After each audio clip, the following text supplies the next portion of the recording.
ચલો વિદ્યાર્થી મિત્રો, ધોરણ 11 વિષય છે વાણિજ્ય વ્યવસ્થા અને સંચાલન, જેમાં છેલ્લા લેક્ચરની અંદર આપણે ચેપ્ટર 1 ચાલુ કરેલ હતું.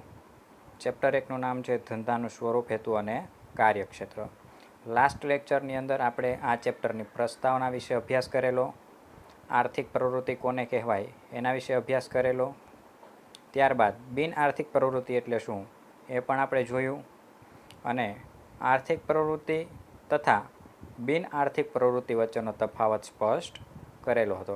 ત્યાર પછી આપણે જોયેલું હતું કે આર્થિક પ્રવૃત્તિના મુખ્ય 3 પ્રકારો હતા: ધંધો, વ્યવસાય અને રોજગાર, જેમાંથી આપણે ધંધાનો અર્થ અને વ્યાખ્યાઓ વિશે અભ્યાસ કરેલો. તો ચાલો વિદ્યાર્થી મિત્રો, આજે આપણે જોવાનું છે ધંધાની લાક્ષણિકતાઓ, કે ધંધાની લાક્ષણિકતાઓ કઈ કઈ હોય છે તેના આપણે આજે ટોપિક્સ જોવાના છે. તો ધંધાની પહેલી લાક્ષણિકતા, ધંધાનું પહેલું લક્ષણ શું છે? તો કે નફાનો હેતુ. એ ધંધાનો મૂળભૂત હેતુ આર્થિક પ્રવૃત્તિ દ્વારા નફો મેળવવાનો હોય છે. બરાબર છે મિત્રો? આપણે જ્યારે ગયા લેક્ચરની અંદર જ જોયેલું કે ધંધાનો મૂળ હેતુ શું હોય છે? નફો મેળવવાનો હોય છે. કઈ રીતે નફો મેળવવાનો? તો કે આર્થિક પ્રવૃત્તિ દ્વારા નફો મેળવવાનો હોય છે. ધંધામાં નફો મળતો બંધ થાય તો ધંધો બંધ થવાની નોબત આવે છે. હવે ધંધામાં જો નફો મળતો બંધ થઈ જાય તો શું થશે? ધંધો બંધ થવાની નોબત આવશે. એ સમજી લો, કોઈ પણ એકમ જે છે એ પોતાની પાસે જેટલાની પણ વસ્તુ રહેલી હોય, સમજી લો કોઈ એકમ પાસે 50,000ની વસ્તુ છે. હવે 50,000ની વસ્તુનું વેચાણ કરીને જો 70,000 રૂપિયા કમાય, એટલે કે 20,000 રૂપિયા એને નફો મળે, તો જ આ ધંધાની પ્રવૃત્તિ કન્ટિન્યુ ચાલુ રહેશે. પણ જો 50,000ની વસ્તુ વેચે અને આવે ખાલી હાથમાં 30,000, તો શું કરવું પડે? ધંધો બંધ કરવાની નોબત આવે, એટલે કે ધંધો બંધ કરવો પડતો હોય છે. ધંધાનું અસ્તિત્વ ચાલુ રાખવા માટે નફો અનિવાર્ય છે. હવે તમારે ધંધાનું અસ્તિત્વ ચાલુ રાખવું હોય, ધંધો ટકાવી રાખવો હોય, ભવિષ્યમાં પણ ધંધો ચાલુ જ રાખવાનો થાય, તો તમારે ફરજિયાત નફો કરવો અનિવાર્ય બને છે. આમ ધંધાનું અસ્તિત્વ ચાલુ રાખવા માટે નફો અનિવાર્ય છે. ત્યાર પછી વસ્તુની પડતર કિંમત કરતાં વધુ કિંમતે વેચવામાં આવે એટલે નફો થયો કહેવાય. બરાબર છે? અહીંયા આપણને આપેલું છે કે ભાઈ પડતર કિંમત કરતાં વધુ કિંમતે વેચવામાં આવે એટલે નફો થયો કહેવાય. પડતર કિંમત એટલે શું? કે કોઈ પણ વસ્તુનું જે ઉત્પાદન થાય છે, એ ઉત્પાદન થાય એ સમયે વસ્તુની જેટલી કિંમત હોય એને કહેવાય પડતર કિંમત. સમજી લો કોઈ એક બિસ્કિટનું પેકેટ છે કે જે બજારમાં 10 રૂપિયાનું મળે છે, પણ જ્યારે ઉત્પાદન પ્રક્રિયા પૂર્ણ થાય ત્યારે તેની કિંમત 7 રૂપિયા હોય છે. તો 7 રૂપિયા જે થયું તે થઈ ગઈ એની પડતર કિંમત. હવે વધુ કિંમતે વેચવામાં આવશે. બરાબર? હવે 7 રૂપિયાનું જે બિસ્કિટ તૈયાર થયેલું છે એને કંપની દ્વારા સમજી લ્યો 8 કે 8.5 રૂપિયામાં વેચવામાં આવશે. વેપારી જે છે એ પણ પાછો રૂપિયો વધારશે. એટલે ટૂંકમાં શું છે કે ભાઈ પડતર કિંમત છે એનાથી વધુ કિંમતે વેચવામાં આવે તો જ નફો થયો કહેવાય. ત્યાર પછી ધંધાની કાર્યક્ષમતાને પણ નફાના માપદંડથી માપવામાં આવે છે. ધંધાની કાર્યક્ષમતા તમારે માપવી હોય કે ભાઈ આ ધંધો કેટલો સદ્ધર છે, ધંધાની કાર્યક્ષમતા કેટલી સદ્ધર છે, એ તમારે માપવું હોય તો એ પણ નફાના માપદંડથી માપી શકાય. ટૂંકમાં કહીએ કે જો નફો વધારે તો ધંધાની કાર્યક્ષમતા પણ વધારે. જો નફો ઓછો તો ધંધાની કાર્યક્ષમતા પણ ઓછી. આમ ધંધાની કાર્યક્ષમતાને પણ નફાના માપદંડથી માપવામાં આવે છે. એટલે કે નફો વધારે તો ધંધાની કાર્યક્ષમતા પણ સારી હોય. નફો એ ધંધાની પારાશીશી છે. પારાશીશી એટલે એક માપ છે. નફો જે છે એ ધંધાનું માપ છે. જો વધારે નફો થતો હોય તો એનો મતલબ ધંધો સારો છે. જો નફો વ્યવસ્થિત સારો એવો નફો ન થતો હોય તો ધંધો જે છે એ વ્યવસ્થિત ચાલતો નથી એવું કહી શકાય. આમ નફો જે છે એ ધંધાની પારાશીશી છે. ચલો ત્યાર પછી ધંધાની બીજી લાક્ષણિકતા, વસ્તુ અને સેવાનો વિનિમય. હવે ધંધાનું બીજું લક્ષણ શું છે કે ભાઈ એને વસ્તુ અને સેવાનું શું કરવાનું છે? વિનિમય. વિનિમય એટલે કે આપલે, લેતી દેતી. વસ્તુ અને સેવાનું ઉત્પાદન કરી અથવા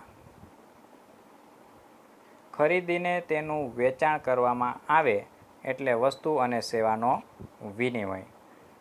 બરાબર છે? કોઈ પણ ફેક્ટરી છે, મોટી કંપની છે, તો એ શું કરશે? વસ્તુનું ઉત્પાદન કરીને એનું વેચાણ કરશે. અથવા કોઈ નાના એવા વેપારી છે, દુકાનદારો છે, તો એ શું કરશે? આવી મોટી મોટી કંપની હોય, ફેક્ટરી હોય, એની પાસેથી વસ્તુ ખરીદીને તેનું વેચાણ કરશે. તો આ શું થઈ ગયું? એક પ્રકારનો વિનિમય થઈ ગયો, વસ્તુની લેતી દેતી થઈ, આપલે થઈ. તો આને કહેવામાં આવશે વસ્તુ અને સેવાનો વિનિમય. વસ્તુ અને સેવાનું ઉત્પાદન કરીને અથવા ખરીદીને, એટલે કે વસ્તુને ખરીદીને ફરી પાછું તેનું વેચાણ કરવામાં આવે એટલે વસ્તુ અને સેવાનો વિનિમય. ટૂંકમાં જે કાંઈ વસ્તુની લેતી દેતી આપલે કરવામાં આવે છે એને વસ્તુ અને સેવાનો વિનિમય કહેવામાં આવે છે. ધંધામાં વસ્તુ અથવા સેવાનો વિનિમય સંકળાયેલો હોય છે. કોઈ પણ ધંધો જે છે એ વસ્તુ અને સેવાની આપલે દ્વારા જ સંકળાયેલો હોય છે. એક પણ ધંધો એવો ન હોય કે ભાઈ ખાલી બધા પાસેથી પૈસા જ લઈ લે ને બદલામાં કાંઈ આપે નહીં. બરાબર છે? આપણે કોઈને પૈસા ચૂકવશું તો બદલામાં કાંઈક વસ્તુ લેશું, કાંઈક સેવા લેશું. એ જ રીતે ધંધામાં વસ્તુ અને સેવાનો વિનિમય જ સંકળાયેલો છે. ત્યાર પછી વસ્તુમાં ભૌતિક સ્વરૂપની વસ્તુ.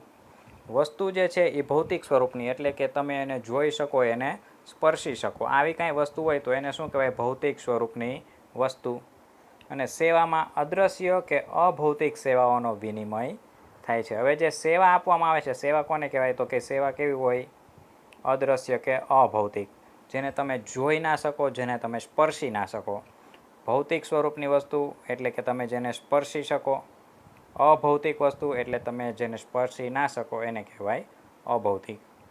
ભૌતિક સ્વરૂપનું ઉદાહરણ તો આપણી આસપાસ ઘણા બધા છે જ. બરાબર છે? તમારી હાથમાં બોલપેન હોય, તમારા હાથમાં મોબાઈલ છે, તમે હેન્ડસ્પ્રે કાનમાં ભરાવીને ઘણા બધા બેઠા હશો. તો આ બધી જ વસ્તુ જે છે ને સ્પર્શી શકાય છે, જોઈ શકાય છે, તો એને કહેવાય ભૌતિક વસ્તુ. અદ્રશ્ય કે અભૌતિક સેવાઓ એટલે કે તમારા ફોનમાં અત્યારે જે ઇન્ટરનેટ ચાલુ છે, બરાબર છે, એ ઇન્ટરનેટની સેવા કહેવાય. એને શું કહેવાય? ઇન્ટરનેટની સેવા. કે ઇન્ટરનેટને તમે જે નેટવર્કમાંથી તરંગો આવે છે ઇન્ટરનેટના, એને તમે જોઈ નથી શકતા, પણ એને તમે તમારા ફોનમાંથી ઉપયોગ કરો છો. એટલે આ શું છે? સેવા છે, જે અદ્રશ્ય છે, જેને તમે સ્પર્શ કરી શકતા નથી. એટલે કે ફરીથી રિપીટ કરી લઈએ. વસ્તુમાં ભૌતિક સ્વરૂપની અને સેવામાં અદ્રશ્ય કે અભૌતિક સેવાઓનો વિનિમય થાય છે. બરાબર છે? અત્યારે તમારી પાસે કોઈ પણ કંપનીનું સિમ કાર્ડ હોય તો એમાં તમે જે ઇન્ટરનેટની સેવા ફ્રી કરેલી છે, ડેટા બેલેન્સ જે ફ્રી કરેલું છે, એ અદ્રશ્ય કે અભૌતિક સેવા છે. અહીંયા એક આપણને ઉદાહરણ પણ આપેલું છે. દાખલા તરીકે ઇલેક્ટ્રોનિકના સાધનોનું ઉત્પાદન કરતી કંપની ભૌતિક વસ્તુઓનો વિનિમય કરે છે. ઇલેક્ટ્રોનિક સાધનો જે કાંઈ પણ ઉત્પાદન કરે છે કંપની, તો ઇલેક્ટ્રોનિક સાધનો બધા છે એને શું કહેવાય? ભૌતિક, જેને તમે સ્પર્શી શકશો અને જોઈ પણ શકશો. જ્યારે વિદ્યુત સેવા પૂરી પાડતી કંપની સેવાનો વિનિમય કરે છે. અહીં એક સરસ મજાનું આપણને ઉદાહરણ આપેલું છે. વિદ્યુત સેવા પૂરી પાડતી કંપની. બરાબર છે? વિદ્યુત સેવા એટલે કે વીજળી, આપણી ઘરે જે ઇલેક્ટ્રિસિટી છે એ શું છે? એક પ્રકારની સેવા છે. તમે ક્યારે વીજળીને આમ ટૂંકમાં આપણે પંખો જે ચાલુ થાય તો તમે એવું જોયું કે સ્વિચ ચાલુ થઈને હાલો હવે વાયરમાંથી વીજળી ગઈને પંખાએ પહોંચ્યું ને પંખો ચાલુ થયો. બરાબર? ટચ કરી શકાય કોઈથી વિદ્યુત? બરાબર? કે ભાઈ ચાલો હું અહીંયા સ્વિચ ચાલુ કરું ને અહીં વાયર પાસે હાથ રાખું, અડી જો વિદ્યુત કેવો છે. બરાબર? આવું કોઈથી બની શકે નહીં. તો એને શું કહેવાય? વિદ્યુત જે છે એ એક પ્રકારની સેવા છે. આમ વિદ્યુત સેવા પૂરી પાડતી કંપની સેવાનો વિનિમય કરે છે. બદલામાં તમે પૈસા ચૂકવશો, એના બદલામાં તમને ઇલેક્ટ્રિસિટી એટલે કે વિદ્યુત સેવા પૂરી પાડશે. ત્યાર પછી ધંધાનું ત્રીજું લક્ષણ છે જોખમ અને અનિશ્ચિતતા. કે ધંધામાં જોખમો અને વળતરની અનિશ્ચિતતાનું તત્વ રહેલું છે. ધંધામાં ભાઈ જોખમ હોય, બરાબર છે. તમે કોઈ પણ ધંધો તમે 10 લાખ રૂપિયા ક્યાંય રોકીને એમ કે હાલ ભાઈ તું 10 લાખ રૂપિયા રોકી દે ને આપણે ધંધો ચાલુ કરી, આપણે એમ તરત જ હા ન પાડી દે કે હાલો હાલો ચાલુ કરી દે ધંધો. શું કામે? કારણ કે ભાઈ એમાં જોખમ રહેલું છે. ધંધો ચાલે ને નોય ચાલે, દુકાન ચાલે ને નોય ચાલે, કંપનીની સ્થાપના કરી હોય તો વ્યવસ્થિત ચાલે ને નોય ચાલે, આમ એમાં શું રહેલું છે? જોખમ રહેલું છે. હવે ચાલો કંપની કે દુકાન તમે કરી છે એ ચાલી ગઈ, પણ વળતર કેવું હશે હવે એનું? અનિશ્ચિત. બરાબર છે. વળતર કેવું હશે? અનિશ્ચિત. તમે જેટલું ધાર્યું હોય એટલું વળતર ન પણ મળે.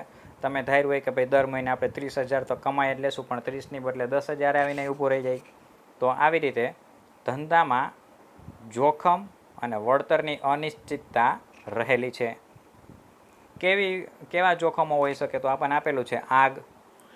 બરાબર, ક્યારેક આગ લાગી જાય, કંઈક અકસ્માત થાય, બરાબર છે, શોર્ટ સર્કિટ કંઈક થઈ જાય ધંધામાં, કર્મચારીઓ હડતાલ ઉપર ઉતરી જાય. મોટી કંપની હોય, 100-200 કર્મચારીઓ કામ કરતા હોય તો બધા કર્મચારીઓ હડતાલ ઉપર ઉતરી જાય તો કંપનીને ખોટ જાય.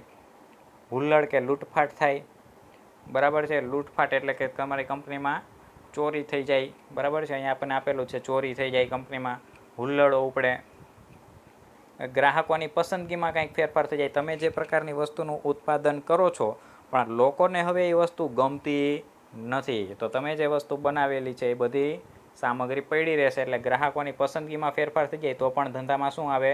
નુકસાની આવે. માંગમાં ઘટાડો થઈ જાય. બજારમાં તમે અઢળક વસ્તુ મૂકી દીધેલી છે પણ લોકો એની માંગ કરતા નથી, એટલે કે માંગમાં ઘટાડો થઈ જાય. લોકોની જીવનશૈલી બદલી જાય, રુચિ અને ટેવ વગેરેમાં ફેરફાર થાય. લોકો પહેલાં જે વસ્તુ ખરીદતા હતા એ વસ્તુ હવે ખરીદતા નથી, એટલે કે રુચિ અને ટેવમાં ફેરફાર થઈ જાય, બરાબર છે. જીવનશૈલીમાં ફેરફાર થઈ જાય કે પહેલાં લોકો બૂટકટ ટાઈપના પેન્ટ પહેરતા હતા, તમને ખ્યાલ હોય તો. જ્યાં આપણે શૂઝ પહેરવાના હોય એની જગ્યાએ પેન્ટ જે છે એ એકદમ પોળું હોય. પણ હવે લોકો શું કરે છે? નેરો ટાઈપના કપડાં પહેરે છે કે જ્યાં ભાઈ શૂઝ આવે ત્યાં પેન્ટ એકદમ સાંકડું થઈ જાય. તો આને શું કહેવાય? લોકોની જીવનશૈલી ફરી ગઈ, રુચિ અને ટેવ વગેરેમાં ફેરફાર થઈ ગયો. તો જૂની પેટર્નની આપણે જે વસ્તુ બનાવેલી છે એ બધી પડી રહેશે અને ધંધાને ખોટ જશે. હરીફાઈ અને ટેકનોલોજીમાં પરિવર્તન આવે. ક્યારેક હરીફ કંપની આવી જાય. આપણે જે બિસ્કિટનું ઉત્પાદન કરીએ છીએ એવા જ બિસ્કિટ કોઈ બીજી કંપની ઉત્પાદન કરવામાં માંડે અને આપણે જેટલામાં વેચીએ છીએ એનાથી પણ ઓછી કિંમતે વેચાણ કરી દઈએ તો શું થાય? હરીફાઈ વધે, જેનાથી ધંધાને ખોટ જાય. ટેકનોલોજીમાં કાંઈ પરિવર્તન આવી જાય. આપણી પાસે જૂની પુરાણી ટેકનોલોજી હોય, બજારમાં અદ્યતન ટેકનોલોજી આવી ગઈ હોય, તો આ બધું શું છે? માનવ સર્જિત જોખમો છે. એટલે કે ધંધાનું ત્રીજું લક્ષણ છે કે ધંધાની અંદર જોખમો અને અનિશ્ચિતતા રહેલા હોય છે. આ બધા જોખમો જે છે એ બધા કેવા જોખમો છે? માનવ સર્જિત જોખમો છે. કે ભાઈ લૂંટફાટ થાય તો એ માણસો દ્વારા જ થાય, બરાબર છે. ચોરી થાય તો એ માણસો દ્વારા જ થાય. ગ્રાહકોની પસંદગીમાં ફેરફાર થાય તો પસંદગી કોની હોય? ગ્રાહક, એટલે કે માણસની પસંદગીમાં જ ફેરફાર થશે. માંગમાં ઘટાડો થાય, હરીફાઈ વધી જાય, લોકોની જીવનશૈલીને રુચિ ફેરફાર થઈ જાય. તો આ બધા માનવ સર્જિત જોખમો છે. ત્યાર પછી અમુક કુદરતી પણ જોખમો હોય. કેવા? તો કે સુનામી આવે, દરિયા કિનારે દુકાન નાખીને બેઠા હોય, સુનામી આવી જાય દરિયામાં, બરાબર છે. સુરતમાં આપણે એકવાર જોયું હતું કે ભાઈ તાપી નદી જે છે તેમાં વરસાદના કારણે પૂર આવી ગયું હતું અને તાપી નદીનું પાણી આખા સુરતની અંદર ફરી વળ્યું હતું. તો આવી જે કાંઈ પણ જેને દરિયા દ્વારા આવે ને સુનામી કહેવાય, નદીમાં આવે ને પૂર કહેવાય. પણ આ તો છતાંય મેં તમને એક એક્ઝામ્પલ આપ્યું કે ભાઈ નદી કાંઠે દુકાન ને કંપની જો હોય અને ચોમાસાની ઋતુ દરમિયાન એમાંથી પૂર આવે અને પાણી બધું ફેક્ટરીમાં આવી જાય તો શું થઈ જાય? ધંધાને નુકસાન થાય.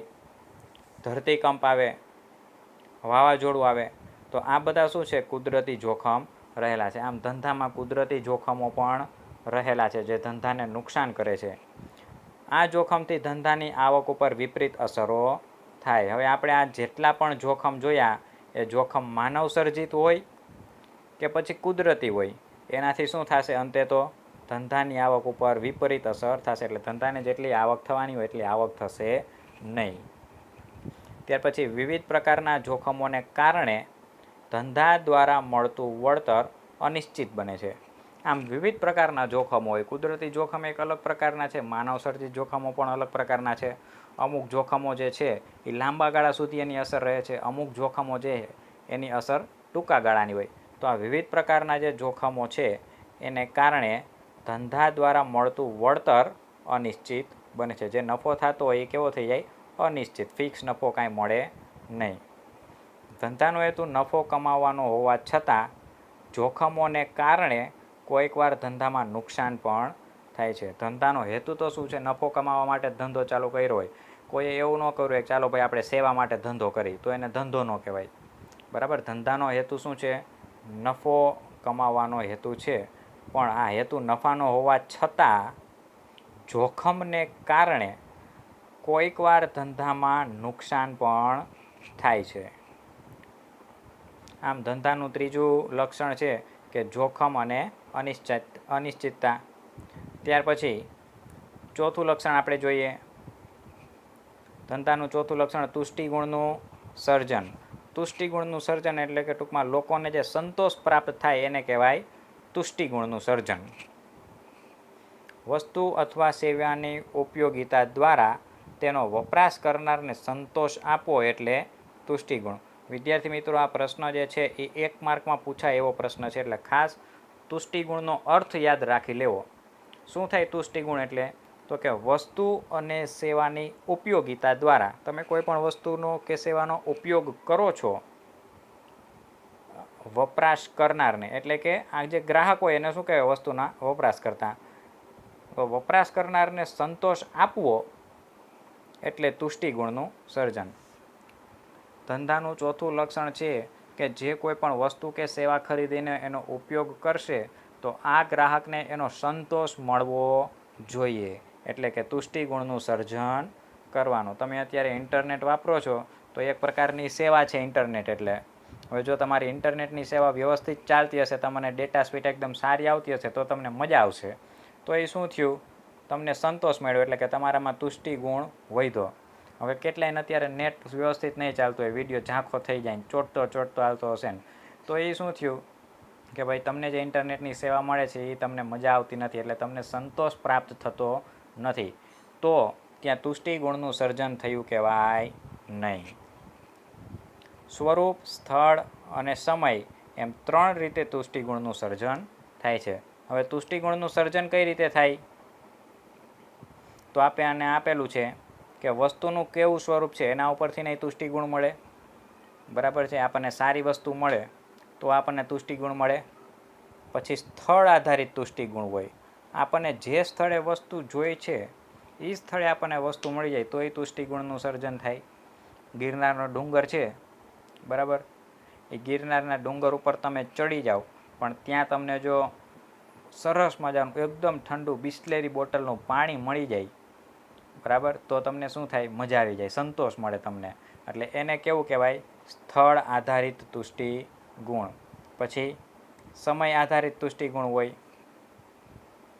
બરાબર છે? એકવાર હાઇલાઇટ કરી દઉં. સ્વરૂપ એટલે કે જેવી વસ્તુ તમારે જોઈ છે એ વસ્તુ તમને મળી રહે એને કહેવાય સ્વરૂપ આધારિત.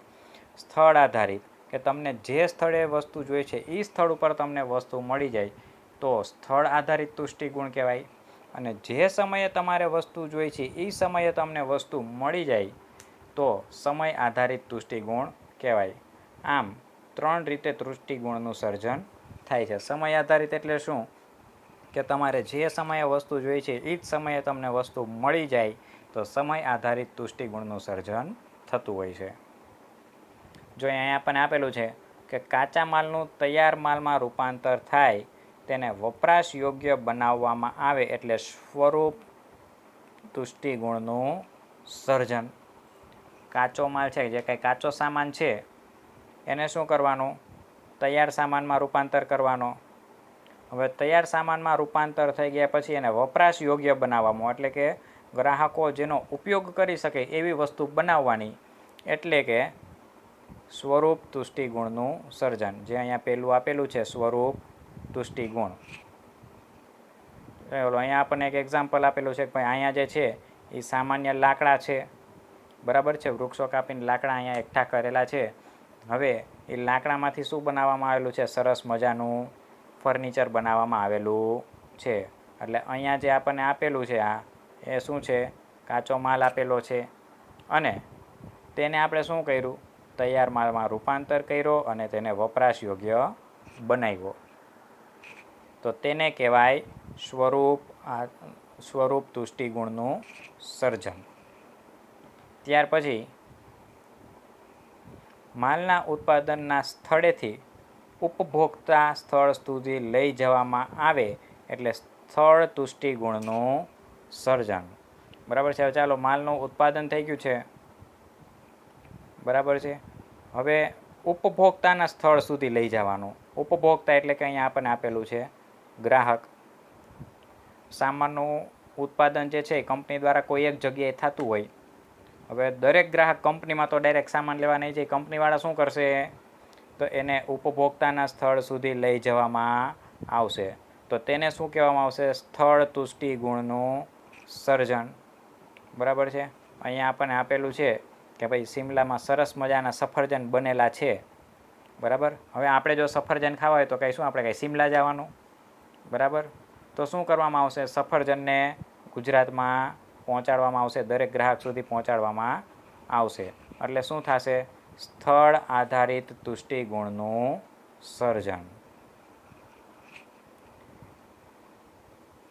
ત્યાર પછી માલની જરૂરિયાત ન હોય ત્યારે તેનો સંગ્રહ કરી જરૂરિયાતના સમયે પૂરો પાડવામાં આવે ત્યારે સમય તુષ્ટિગુણનું સર્જન થાય છે. ચાલો, હવે શું છે? અહીંયા આપણને આપેલું છે કે ભાઈ જ્યારે સામાનની જરૂરિયાત ન હોય તો શું કરવાનું? બજારમાં કોઈ એક વસ્તુ છે એની અત્યારે જરૂરિયાત નથી, લોકો ખરીદતા નથી, તો શું કરવાનું? તેનો સંગ્રહ કરવાનો. પછી જરૂરિયાતના સમયે સામાન પૂરો પાડવામાં આવે તેને સમય તુષ્ટિગુણનું સર્જન કહેવાય. અહીં એક સરસ મજાનું એક્ઝામ્પલ આપું કે ઘણી બધી કંપનીઓ જે છે એ સરસ મજાના સ્વેટર છે, મફલર છે, જે શિયાળામાં ટૂંકમાં જે ગરમ વસ્ત્રો પહેરવામાં આવે છે તેનું ઉત્પાદન કરે છે. હવે ઉત્પાદન તો એને ઉનાળામાંય ચાલુ રાખવું પડશે અને ચોમાસામાંય ચાલુ જ રાખવું પડશે.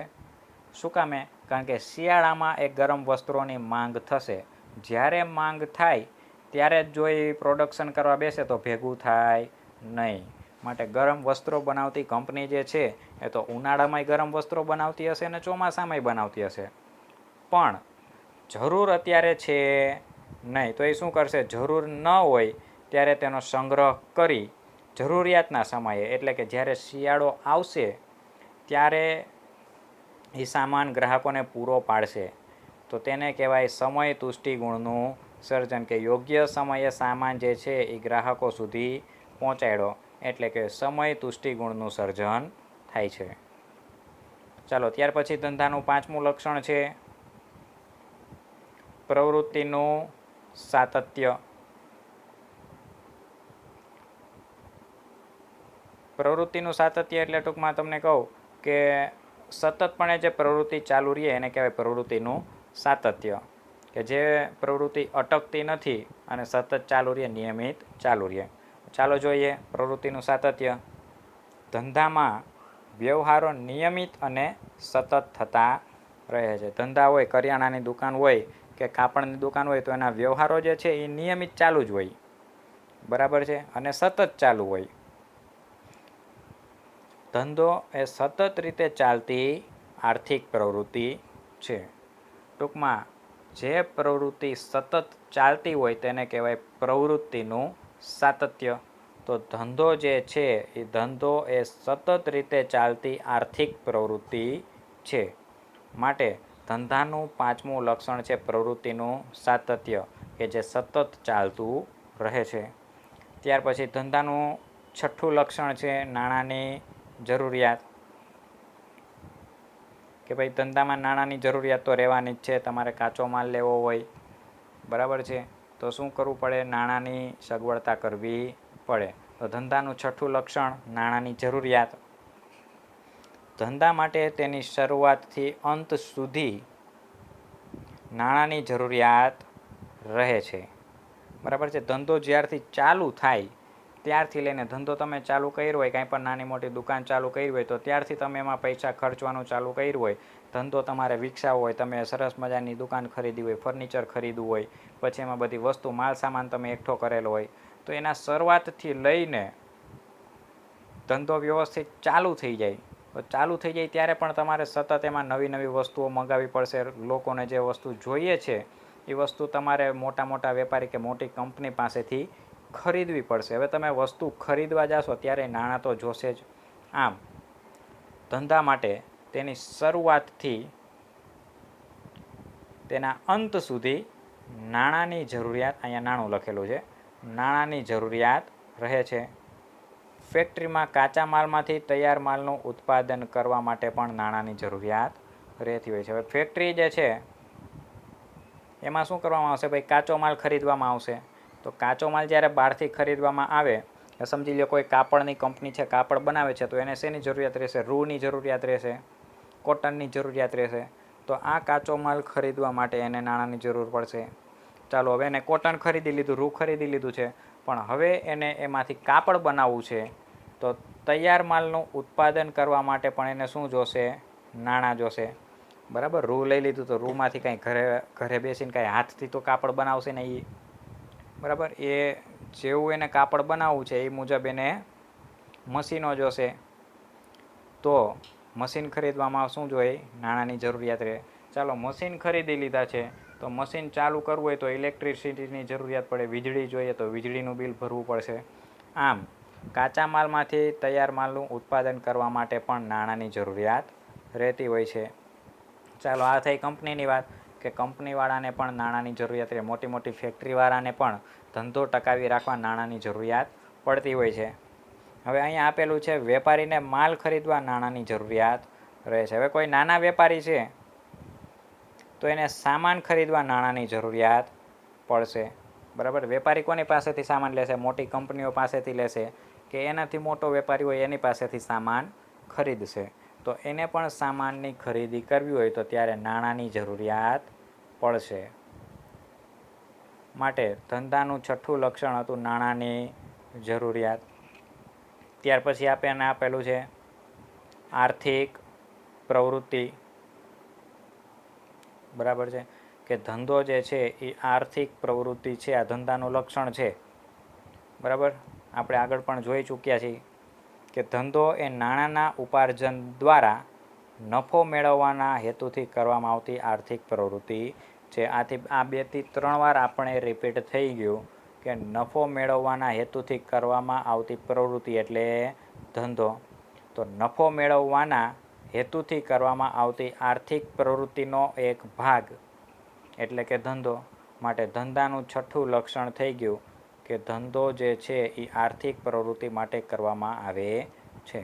તો ચાલો વિદ્યાર્થી મિત્રો, અહીંયા ધંધાના આપણે 7 લક્ષણો જોયા, જે વ્યવસ્થિત યાદ રાખી લેવાના છે. 3 માર્કમાં બહુ સરળ પૂછાય એવો પ્રશ્ન છે કે ધંધાના લક્ષણો જણાવો, તો તમારે આ 7 મુદ્દા લખવાના છે. કે પહેલું લક્ષણ નફાનો હેતુ. ધંધો જે છે એનો હેતુ શું હોય? નફાનો. પછી ધંધાનો બીજું લક્ષણ છે વસ્તુ અને સેવાનો વિનિમય. ટૂંકમાં વસ્તુ અને સેવાની આપ-લે કરવાની હોય છે. ત્યાર પછી ધંધાનું ત્રીજું લક્ષણ જોખમ અને અનિશ્ચિતતા. ધંધામાં 2 પ્રકારના જોખમ હોય.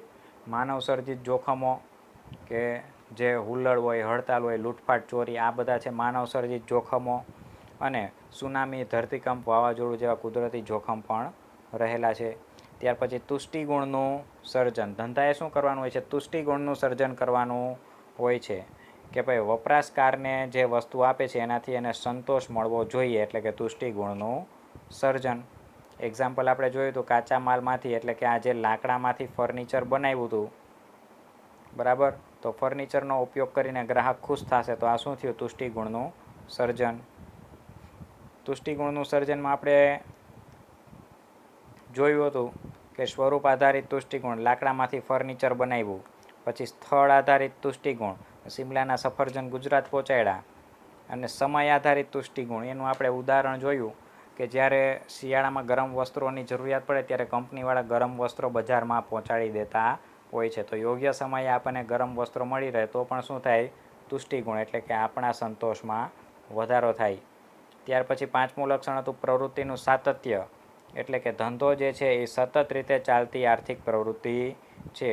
પછી ધંધામાં નાણાંની જરૂરિયાત પડે છે, એટલે કે ફેક્ટરીમાં કાંઈ પણ વસ્તુમાં ઉત્પાદન કરવું હોય તો કાચો માલ જોઈએ એ વસ્તુના ઉત્પાદન માટે. ત્યાર પછી વેપારીને પણ માલની ખરીદી કરવા નાણાંની જરૂરિયાત રહેતી હોય છે. ત્યાર પછી 7મો પોઈન્ટ છે આર્થિક પ્રવૃત્તિ, જે આપણે 2 થી 3 વાર રિપીટ થઈ ગયું કે નફો મેળવવાના હેતુથી કરવામાં આવતી આર્થિક પ્રવૃત્તિનો એક ભાગ છે. માટે ધંધામાં 7મું લક્ષણ છે આર્થિક પ્રવૃત્તિ. ચાલો, ત્યાર પછી વિદ્યાર્થી મિત્રો આવે છે ધંધાના હેતુઓ. લક્ષણો જોઈ લીધા, ત્યાર પછી છે ધંધાના હેતુઓ, કે ધંધો એનો હેતુ શું છે, શું કામ એ લોકો ધંધો કરે છે, બરાબર છે. તો અહીંયા આપણને આપેલું છે કે ધંધાનો પ્રાથમિક હેતુ નફો કમાવવાનો હોવા છતાં ગ્રાહકોમાં આવેલી જાગૃતિ, રાજ્યના નિયંત્રણો અને બદલાતી પરિસ્થિતિને કારણે ધંધાના એક કરતાં વધુ હેતુઓ સ્વીકાર્ય બન્યા છે. બરાબર. પ્રાથમિક હેતુ તો શું હોય? કોઈ પણ પ્રવૃત્તિ કરવામાં આવે તો એનો પ્રાથમિક હેતુ તો શું હોય કે ભાઈ નફો. કોઈ પણ ધંધો ચાલુ કરવામાં આવે, નાની દુકાનથી લઈને મોટી કંપની, ફેક્ટરી સ્થાપવામાં આવે તો એનો હેતુ શું હોય? નફો કમાવવાનો. આમ છતાં ગ્રાહકોમાં ઘણી બધી જાગૃતિ આવી ગઈ, બરાબર. પછી રાજ્યના ઘણા બધા નિયંત્રણો આવી ગયા. રાજ્ય જે છે એને મોટી મોટી કંપની, મોટી ફેક્ટરી ઉપર ઘણા બધા નિયંત્રણો મૂકેલા હોય કે ભાઈ તમારે આ વસ્તુ નહીં કરવાની, આ વસ્તુ કરો તો આટલી લિમિટમાં જ કરવાની, તો એને કહેવાય નિયંત્રણો. અને બદલાતી પરિસ્થિતિને કારણે ધંધામાં એક કરતાં વધુ હેતુઓ સ્વીકાર્ય, એટલે કે એક કરતાં વધુ હેતુઓ આવેલા છે. ખાલી નફાનો હેતુ હવે રહેલો નથી, બરાબર. નફા ઉપરાંત બીજા પણ હેતુઓ ધંધામાં આવેલા છે. તો આમ ધંધાના હેતુઓને મુખ્ય 2 ભાગમાં વિભાજિત કરી શકાય. પહેલો હેતુ તો આપણે ચેપ્ટર ચાલુ થયું ત્યારથી જ જોતા આવી છે કે આર્થિક હેતુ. ધંધાનો પહેલો હેતુ શું છે? આર્થિક, કે ભાઈ પૈસા કમાવાના, નફો મેળવવાનો. પણ ધંધાનો બીજો હેતુ શું છે? સામાજિક, કે સમાજ પ્રત્યે પણ પોતાની કંઈક જવાબદારી અદા કરવી. એમ 2 ભાગમાં વહેંચી શકાય. મિત્રો, આ પ્રશ્ન પણ 1 માર્કમાં પૂછાય એવો છે કે ભાઈ ધંધાના હેતુઓને મુખ્ય કેટલા ભાગમાં વહેંચી શકાય? તો જવાબમાં આવશે ધંધાના હેતુને મુખ્ય 2 ભાગમાં વહેંચી શકાય, આર્થિક હેતુઓ અને સામાજિક હેતુઓ. ખાસ યાદ રાખી લેજો, ધંધાના મુખ્ય હેતુઓ કેટલા છે અને ક્યાં ક્યાં? તો કે ધંધાના મુખ્ય 2 હેતુઓ છે, આર્થિક હેતુઓ અને સામાજિક હેતુઓ.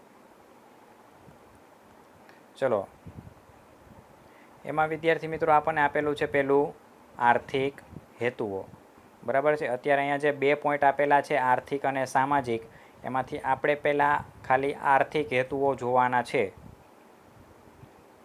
ધંધાનો આર્થિક હેતુ શું છે? તો આપણે શરૂઆતથી ભણતા આવેલા છે એ કે ભાઈ નફો કમાવવાનો હેતુ, નફાનો હેતુ, બરાબર છે. ચાલો જોઈએ.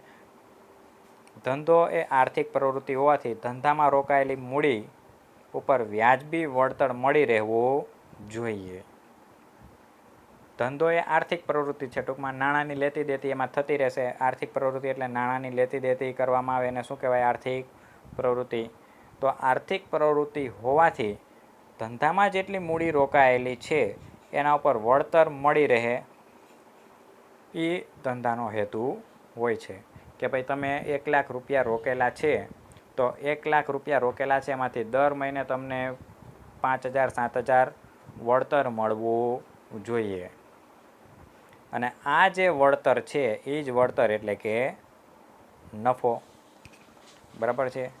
હજી એકવાર રિપીટ કરી લઈએ કે ધંધો એ આર્થિક પ્રવૃત્તિ હોવાથી ધંધામાં રોકાયેલી મૂડી ઉપર વ્યાજબી વળતર મળી રહેવું જોઈએ.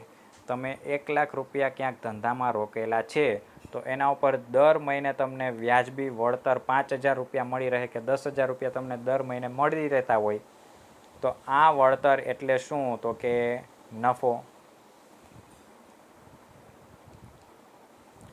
ધંધાના માત્ર અસ્તિત્વ માટે જ નહીં કે ભાઈ ધંધો ખાલી ટકાવી રાખવો છે, જેમ છે એમનામ આપણે ચાલુ રાખવો છે, જેવી દુકાન છે એવી ને એવી રીએ એટલે ઘણું, એમ ખાલી અસ્તિત્વ ટકાવી રાખવા માટે જ નહીં, પરંતુ ધંધાના વિકાસ માટે ધંધાએ નફો કમાવવો અનિવાર્ય છે. હવે તમારે જેવો ધંધો તમે ચાલુ કરેલો છે એવો ને એવો રાખવાનો નથી, એટલે કે જેવું અસ્તિત્વ હતું એવું ને એવું ખાલી અસ્તિત્વ ટકાવી રાખવા માટે નહીં, પણ ધંધાનો વિકાસ થાય એના માટે નફો જરૂરી છે. તમારી દુકાન જે છે એ દુકાન 3-4 વર્ષ પછી વધારે મોટી દુકાન થાય, એકની જગ્યાએ તમે 2 દુકાન ખરીદો, 2 દુકાનમાંથી તમે 4-5 દુકાન ભેગી કરીને નાના એવા મોલ ટાઈપનું કંઈક બનાવી શકો. આમ ધંધાના વિકાસ માટે નફો કમાવો અનિવાર્ય છે. નફો એ ધંધાનું પ્રેરક બળ છે. પ્રેરક બળ એટલે કે પ્રેરણા મળે એવું બળ. જો નફો થાય તો જ ધંધો કરવાની પ્રેરણા મળશે, તો જ તમારું પ્રેરક બળ વધશે કે ના હજી આપણે આગળ જતાં આનાથી પણ સારો ધંધો કરશું. પણ ક્યારે એવું થાય કે જ્યારે નફો થાય તો જ ધંધો કરવાનું પ્રેરક બળ રહેશે.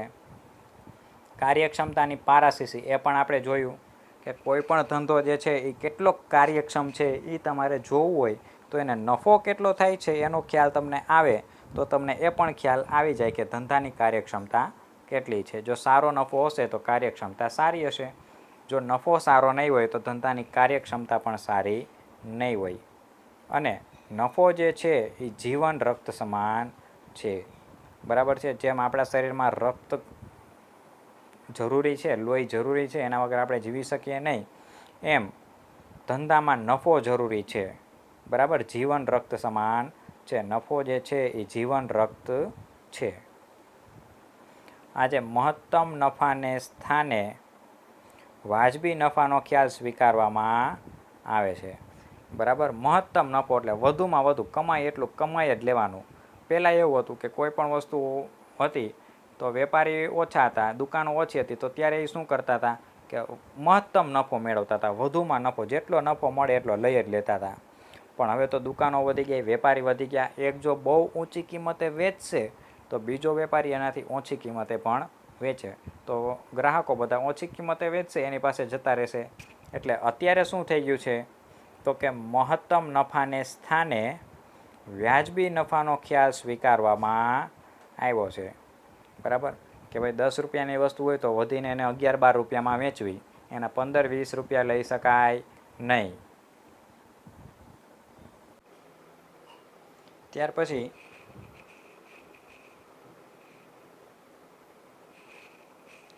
વ્યાજબી નફો કમાવાને કારણે ધંધાકીય એકમ સમાજમાં સ્વીકૃતિ મેળવવા સાથે હરીફાઈમાં ટકી શકે છે. હવે તમે વ્યાજબી નફો લેશો, બહુ ઊંચી કિંમતે નહીં પણ લોકોને જેવી કિંમતે પહોંચાય છે એવી કિંમતે, એટલે કે વાજબી નફો તમે લેશો તો શું થશે, એકમ સમાજમાં સ્વીકૃતિ મેળવશે. બરાબર, એટલે દરેક લોકો તમને સ્વીકારશે કે ભાઈ ના આ દુકાનેથી સામાન લેવાય. બરાબર, કારણ કે એની કિંમત છે એ વ્યાજબી છે, એટલે કે એકમ સમાજમાં સ્વીકૃતિ મેળવશે અને સાથે સાથે હરીફાઈમાં પણ ટકી શકશે. અન્ય કરિયાણાની દુકાન જે છે એની સાથે ટકી રહેવા માટે તમારે તમારો નફો કેવો રાખવો પડે, વ્યાજબી. એક સાથે લાઈનમાં 4-5 દુકાનો કરિયાણાની હોય તો હવે શું થઈ ગયું, બધાની વચ્ચે શું થશે, હરીફાઈ થશે. હવે હરીફાઈ થાય તો તમારે શું કરવું પડે, વ્યાજબી નફો લેવો પડશે. વ્યાજબી નફો લેવાથી લોકો જે છે એ તમને સમાજમાં સ્વીકૃતિ આપશે, એટલે બધા લોકો તમારી પાસેથી સામાનની ખરીદી કરવા માટે આવશે અને તમે હરીફાઈમાં ટકી રહેશો. ત્યાર પછી બીજું છે ધંધાનો હેતુ. આર્થિક હેતુની અંદર બીજો હેતુ છે મહત્તમ સંપત્તિના સર્જનનો હેતુ, એટલે કે વધુમાં વધુ સંપત્તિનું સર્જન કરવાનું. નફો તો મેળવવાનો પણ સાથે સાથે સંપત્તિ પણ વધવી જોઈએ. નફાનો હેતુ ધંધાકની વાર્ષિક કમાણી સાથે સંબંધ ધરાવતો ટૂંકા ગાળાનો ખ્યાલ છે. ધંધામાં જે નફાનો હેતુ રહેલો છે એ નફાનો હેતુ જે છે એ કેવો ખ્યાલ છે, ટૂંકા ગાળાનો ખ્યાલ છે. બરાબર છે, એટલે કે વર્ષને અંતે તમને જે કાંઈ કમાણી થાય તો એ કેવી હોય, ટૂંકા ગાળાની હોય. બરાબર છે, ફરીથી રિપીટ કરી, ધંધાનો હેતુ ધંધાની વાર્ષિક કમાણી સાથે સંબંધ ધરાવતો ટૂંકા ગાળાનો ખ્યાલ છે. ટૂંકમાં વર્ષને અંતે તમને જે કાંઈ પણ કમાણી થાય એને કહેવાય નફો, પણ એ કેવો ખ્યાલ છે, ટૂંકા ગાળાનો ખ્યાલ છે. નફો જે થયો છે એ તો ગમે ત્યારે વપરાય પણ જાય. બરાબર છે, તો હવે સાથે સાથે મહત્તમ સંપત્તિના સર્જનનો હેતુ લાંબા ગાળાનો હોય છે. હવે ધંધો કોઈ કરતા હોય તો એ સાથે સાથે શું વિચારતા હોય કે ભાઈ એની પાસે જે સંપત્તિ છે એ સંપત્તિ વધવી જોઈએ, એટલે કે મહત્તમ સંપત્તિનું સર્જન પણ થવું જોઈએ. સંપત્તિ જે છે એ કેવી હોય? લાંબા ગાળાની હોય છે. બરાબર છે. નફો જે છે એ ટૂંકા ગાળાનો હોય, થોડાક સમયમાં વપરાય પણ જાય. જ્યારે સંપત્તિ છે એ લાંબા ગાળાની હોય છે. આમ ધંધાનો બીજો હેતુ છે મહત્તમ સંપત્તિના સર્જનનો હેતુ. લાંબે ગાળે ધંધાની સંપત્તિમાં વૃદ્ધિ થાય તેવી યોજનાઓ સ્વીકારવામાં આવે છે. હવે ધંધા કોઈ પણ કરતા હોય તો એ શું કરશે કે ભાઈ એ એવી યોજનાઓ બનાવશે કે જેનાથી ધંધાની સંપત્તિમાં વૃદ્ધિ થાય, એટલે કે ધંધાની સંપત્તિ વધે. જોકે આ માટે ધંધામાં મંદી જેવા સંજોગોમાં નફો કમાવાનો હેતુ જતો કરીને ધંધાની સંપત્તિ ટકાવી રાખવી પડે છે. હવે ચાલો સંપત્તિ વધારવી છે, પણ જ્યારે મંદીનો માહોલ આવે ત્યારે શું કરવામાં આવશે? તો કે મંદીના માહોલમાં નફો પણ જતો કરવો પડશે. નફો કમાવાનો નહીં, પણ જે ધંધાની સંપત્તિ છે એ સંપત્તિ ટકાવી રાખવા માટે ધંધો ચાલુ રાખવો પડશે. આમ મંદીના સમયે નફાને પણ જતો કરીને જે સંપત્તિ હાલમાં છે એ સંપત્તિને ટકાવી રાખવી પડે. મહત્તમ સંપત્તિના સર્જનનો હેતુ ધંધાના માલિકના આર્થિક લાભ સાથે સંકળાયેલો છે. 1 માર્કમાં પૂછાઈ શકે એવો પ્રશ્ન. બરાબર, ખાસ યાદ રાખી લેવું. મહત્તમ સંપત્તિના સર્જનનો હેતુ, વધુમાં વધુ સંપત્તિનું સર્જન કરવું છે તો એનો હેતુ શું? તો કે ધંધાના માલિકના આર્થિક લાભ સાથે સંકળાયેલો હેતુ છે. ચાલો વિદ્યાર્થી મિત્રો, અન્ય આર્થિક હેતુઓ જે આપેલા છે એ આપણે હવે નેક્સ્ટ લેક્ચરમાં અભ્યાસ કરશું. અત્યારે દરેક વિદ્યાર્થી મિત્રોએ અત્યારે જે આપણે સમજાવેલું છે એ ખાસ એકવાર વાંચીને યાદ રાખી લેવાનું છે, અને ભવિષ્યમાં હું તમને આ પ્રશ્નો લખવાના કહીશ ત્યારે તમારે લખવાના થશે.